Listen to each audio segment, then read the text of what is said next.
Break के बाद स्वागत है आपका। नैनीताल में पिछले 4 दिनों से पेट्रोल और डीजल का आकाल पड़ा हुआ है। आलम यह है कि शहर के दोनों पंपों में एक बूंद तेल भी नहीं है।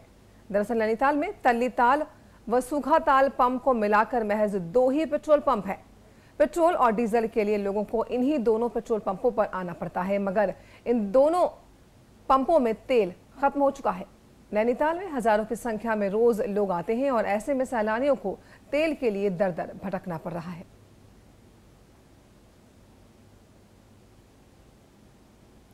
रविवार को प्रदेश की जनजातियों को सीएम बहुगुणा ने नया तोहफा दिया है। उन्होंने जनजातीय सलाहकार परिषद बनाने की घोषणा की है, जिसके तहत इन जातियों के विकास की नई रूपरेखा तैयार की जा सकेगी। वैसे सूबे में 5 जनजातियां बोक्सा, थारू, जौनसारी, भोटिया और राजी हैं। सूबे ने ये घोषणा उत्तराखंड जनजातीय सम्मेलन के मौके पर की और खास बात यह है कि परिषद का गठन 15 अगस्त से पहले करना है। हम लोग खटीमा में आपके पास में उत्तरकाशी में भारी बारिश की वजह से फसलें बर्बाद हो रही हैं। सबसे ज्यादा असर टमाटर की खेती पर पड़ रहा है और ऐसे में किसान अपनी फसल खराब होने पर नुकसान उठाने को मजबूर है। बरसात आने के बाद जहां किसानों के चेहरे पर खुशी छा जाती है, वहीं उत्तरकाशी के किसानों के चेहरों पर इस बारिश ने चिंता की लकीरें खींच दी हैं। बारिश की दस्तक पर किसानों को खुशी तो जरूर हुई, लेकिन जैसे ही बारिश का सिलसिला आगे बढ़ा, किसानों की परेशानी भी बढ़ती चली गई। जिले में हुई भारी बारिश का नतीजा ये हुआ है कि किसानों की फसल बर्बादी के कगार पर पहुंच गई है। वैसे तो बारिश का असर लगभग सभी फसलों पर पड़ा है, लेकिन मौसम की मार सबसे ज्यादा टमाटर की पैदावार पर पड़ी है। भारी बारिश की वजह से टमाटर की पैदावार पूरी तरह से खराब हो गई। खेतों में पानी ज्यादा हो जाने की वजह से टमाटर सड़ने लगे हैं। सरकार ने किसानों की इस फसल पर कोई भी बीमा नहीं करवाया है। ऐसे में जी तोड़ मेहनत कर उगाई गई ये फसल बर्बादी के कगार पर है। टमाटर में बहुत बड़ा घाटा रहा है। आधे से ज्यादा फसल तो खराब हो चुकी है, जिसमें कि मतलब काश्तकार को रेट भी नहीं मिल रहा। रेट इस समय 20 रुपए, 15 रुपए, 3 रुपए के रेट तक मैं आपको पर्चा दिखा सकता हूं। अगर इसको चाहे तो मैं आपको पर्चा दिखा सकता हूं। और जो खराब हुआ उसका हमारा जैसा कहीं से लोन है, कहीं से मतलब कोई हमारा कोऑपरेटिव सोसाइटी से पैसा ला रखा है, वहाँ हमारा इंश्योरेंस कटता है, बीमा है, फसल बीमा, लेकिन वहाँ से हमें कोई बेनिफिट नहीं मिल रहा। तो हमारी सरकार से निवेदन है कि उसमें हमें सहायता मिले। गरीब काश्तकार ने जो टमाटर लगा रखा, इसमें कुछ नहीं हुआ और धान के बिना भी लोग रह गए और टमाटर के बिना भी रह गए। किसानों की इस हालत की जिम्मेदार भले ही बारिश हो, लेकिन फसलों की इस बर्बादी से सरकार पर भी कई सवाल खड़े हो रहे हैं। फसलों की इस बर्बादी से किसानों को हर संभव मदद मुहैया कराने के सरकार के दावों पर सवालिया निशान जरूर लग गया है। सुभाष बडोनी, समाचार प्लस, उत्तरकाशी। बढ़ेंगे आगे। ओशियान्स सिने फैन फिल्म फेस्टिवल में इरफान खान अपनी फिल्म पान सिंह तोमर की स्क्रीनिंग के लिए पहुंचे और इस फिल्म के बारे में कई राज खोले। इस मौके पर इरफान से बातचीत की हमारे संवाददाता राहुल यदुवंशी ने।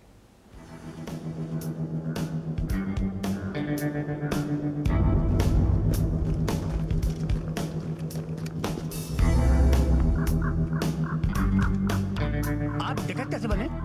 बिहार में बागी होते हैं, डकैत मिलते हैं पार्लियामेंट में। दोस्तों, इस समय हमारे साथ हैं इरफान खान, जो ओशियन सिने फिल्म फेस्टिवल में आए हुए हैं और यहाँ पर उनकी फिल्म की स्पेशल स्क्रीनिंग हुई है पान सिंह तोमर की। आइए इरफान से जानते हैं कि कितना फैसिनेटिंग था इस फिल्म में काम करना, क्योंकि ये फिल्म लीक से हट करती है। जी देखिए, ये सिर्फ फिल्म नहीं है, ये एक इंसानी कहानी है जो जिसने इस ट्रेजेडी को जिया था और जिसने इस सिस्टम को भोगा था और जिसकी अपनी बहुत सारी शिकायतें थी जो उसके दिल में रह गई और वो पूरी नहीं कर पाया और चला गया।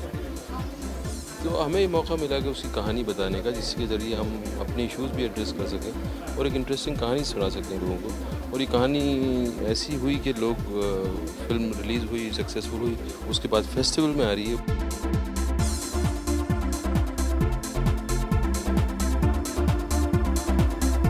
फिल्म फेस्टिवल में इस तरह की फिल्म जब प्रदर्शित होती है तो क्या फिल्म के बारे में डीपली आपको भी जानने का मौका मिलता है? बहुत सारी ऐसी चीज़ें रह जाती हैं जिस तरह के सवाल पूछे जाते हैं। कई बार ऐसा होता है कि आप फिल्म कर लेते हैं, लेकिन जब लोग देखते हैं तो लोगों का अपना नज़रिए से पता चलता है कि किस किस अलग अलग तरीके से फिल्म ने लोगों पे असर डाला है।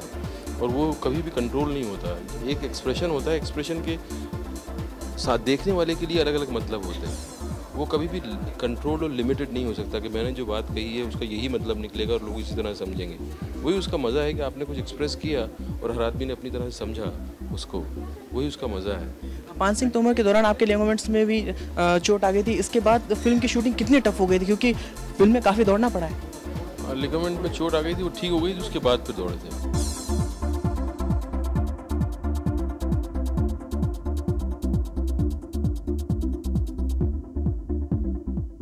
तो दोस्तों, ये थे हमारे साथ इरफान खान, जिन्होंने हमसे खास बातचीत की ओशियन सिने फिल्म फेस्टिवल में। इरफान की फिल्म दिखाई जा रही है और इस फिल्म के बारे में इरफान का कहना यह है कि सवालों के पूछे जाने के दौरान कई बातें उन्हें भी पता चलती हैं। राहुल द्विवेंशी, दिल्ली, समाचार प्लस। बढ़ेंगे आगे। लंदन ओलंपिक के खेले गए मुकाबलों में साइना नेहवाल और बॉक्सर जय भगवा ने जीत दर्ज कर खेल के दीवानों को मेडल की उम्मीद जगा दी। जहां साइना और जय भगवान ने शानदार प्रदर्शन किया, तो वहीं दूसरी ओर ज्वाला दीजू की जोड़ी को हार का सामना करना पड़ा।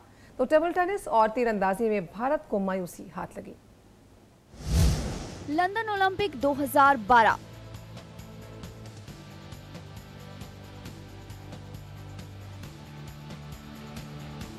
मुकाबलों में जीता भारत। Chance of India.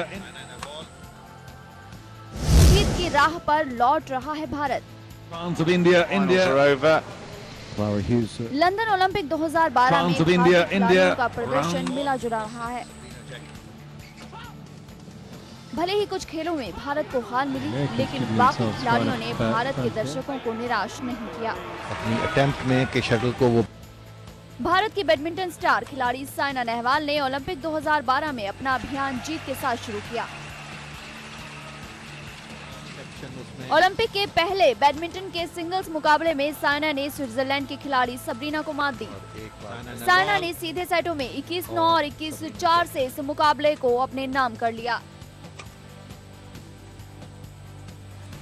तो दूसरी ओर बॉक्सर जय भगवान ने 60 किलोग्राम की मुक्केबाजी में शानदार जीत दर्ज की। खेले गए मुकाबले में जय भगवान ने सेशेल्स के खिलाड़ी को 18-8 के अंकों से मात दी। जहां इस जीत से भारत को खुशी मिली, तो कई मुकाबलों में मायूसी भी हाथ लगी। शटल टेबल टेनिस में मिली हार। टेबल टेनिस में मेंस सिंगल्स में सौम्यजीत घोष की हार ने भारत को पदक की होड़ से दूर कर दिया। सौम्यजीत को दूसरे दौर में उत्तर कोरिया के हयांग वांग किम के हाथों 1-4 से हार मिली। मुकाबले में पहला सेट घोष ने जीता था, लेकिन बाकी 4 सेटों में घोष कोई कमाल नहीं कर पाए। ज्वाला दीजू ने किया हार का सामना।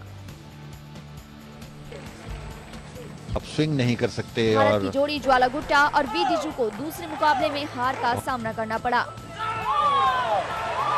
भारतीय जोड़ी को डेनमार्क की जोड़ी ने 21-12, 21-16 से सीधे सेटों में मात दी। शटल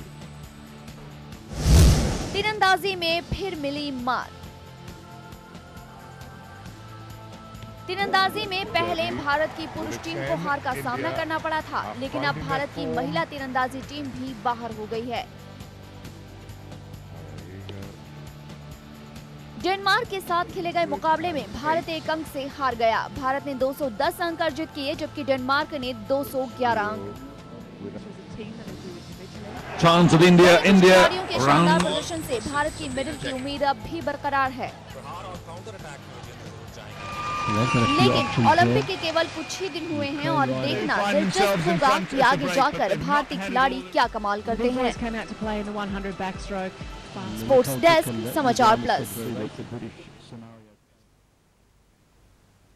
तो इसी के साथ इस बुलेटिन में फिलहाल इतना ही। लगातार खबरों के लिए आप देखते रहिए समाचार प्लस। नमस्कार।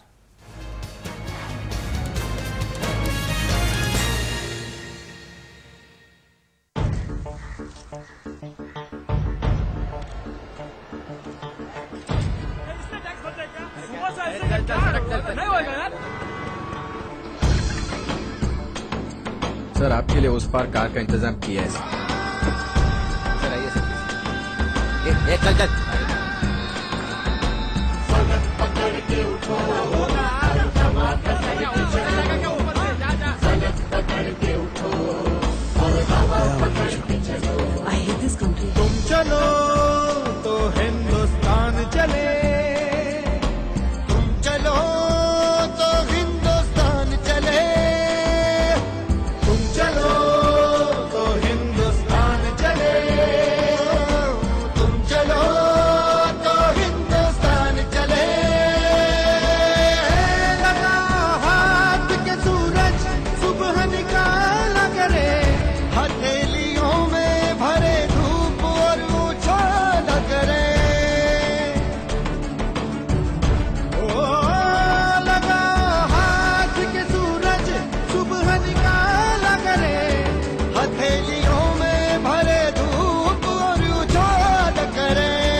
पाँव रखो और चलो पकड़ के चलो, फलक पकड़ के उठो और हवा पकड़ के चलो, फलक पकड़ के उठो और हवा पकड़ के चलो।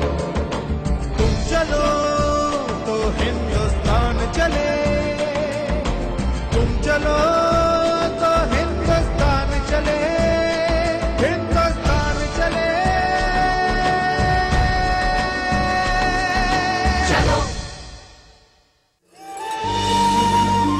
It's fabulous.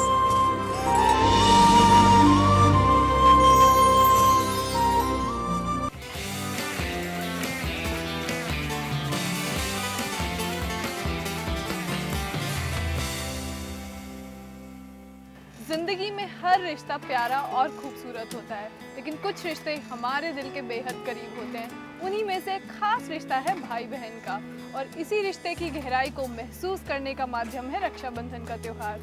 ये त्योहार एक ऐसा त्योहार है जिसने भाई बहन के रिश्ते को अटूट धागे से बांध रखा है। इसीलिए इस त्योहार को और भी स्पेशल बनाने के लिए हम लेकर हाजिर हैं राखी स्पेशल एपिसोड। तो चलिए शुरू करते हैं सहेली का आज का अपना सफर।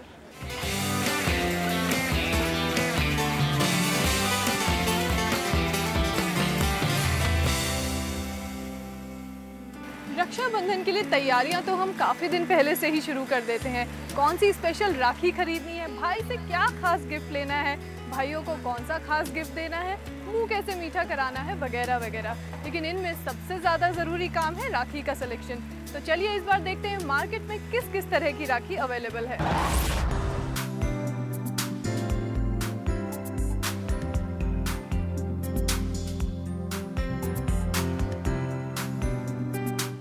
रक्षाबंधन का त्योहार।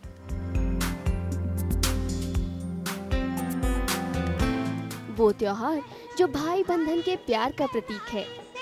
प्यार बांधा है, प्यार के दो तार से संसार बांधा है, जो रेशम के धागे से बांधकर उनके रिश्ते को मजबूत करता है। रेशम की डोरी से संसार बांधा है। साल भर के इंतजार के बाद आता है राखी का त्योहार। उस दिन जहां भाइयों की कलाई राखियों से सजी रहती है, वहीं बहनों के हाथ भी मनपसंद गिफ्ट से भर जाते हैं। इसीलिए अच्छे गिफ्ट के लिए अच्छी राखी का सिलेक्शन भी बेहद जरूरी है।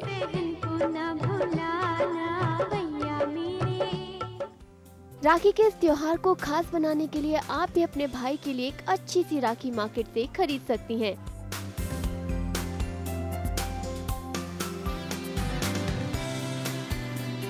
तभी तो आपको भी इस राखी कुछ खास गिफ्ट मिलेंगे और ये रक्षाबंधन हो जाएगा आपके लिए यादगार।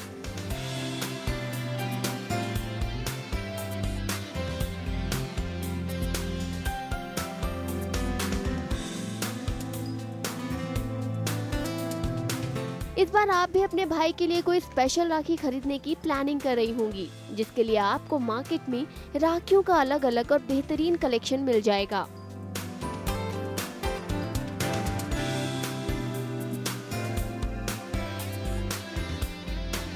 छोटे बच्चों को कई अलग अलग कार्टून कैरेक्टर वाली राखियां पसंद आती हैं, तो अगर आपका